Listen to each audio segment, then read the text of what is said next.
আমার ফ্যামিলির সাথে মিথ্যে নাটক করেছি। আর আতিফ, তার তো আমার কাছে কোনো চাওয়া পাওয়া ছিল না, তবু আমার জন্য, আমার সম্মানের জন্য সে এই বাড়িতে এসেছে। যে মানুষটা আমার জন্য এত কিছু স্যাক্রিফাইস করলো তাকেই আমি মিথ্যা বলেছি, আর সেটাও শুধুমাত্র তোমার জন্য। আর আজ তুমি এসেছো, সাথে করে নিয়ে এসেছো টাকার হিসেব, ব্যবসার প্রজেক্ট। এটা নতুন কিছু না।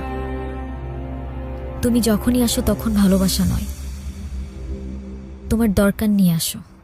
ঠিক আছে, তাহলে যাও, তোমার আতিফের কাছে যাও।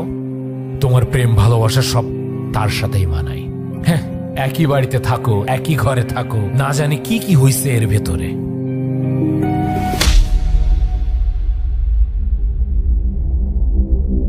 আমি তোমাকে ভালোবাসি না।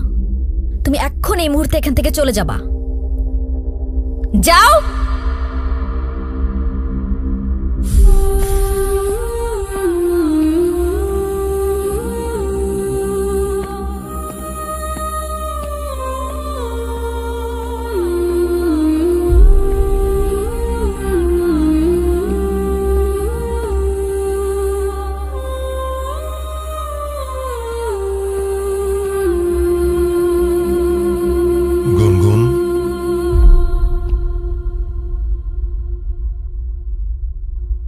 মারে,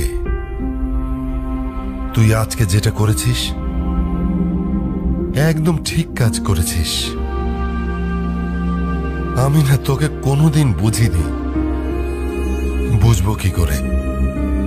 বোঝার চেষ্টাই তো করিনি। তোকে শুধু সুখে রাখতে গিয়ে আমি সব কিছু তোর উপর চাপিয়ে দিয়েছি। কিন্তু মা, সুখ জোর করে আসে না। সুখ তাকদিরে থাকতে হয়, জোর করে আসে না।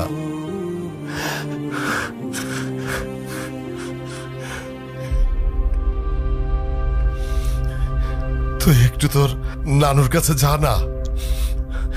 আম্মা খুব ভেঙে পড়েছে। আতিফ বাসা থেকে চলে গেল আর আব্বা কান্নাকাটি শুরু করেছে। যা মা, একটু তোর নানুর কাছে যা।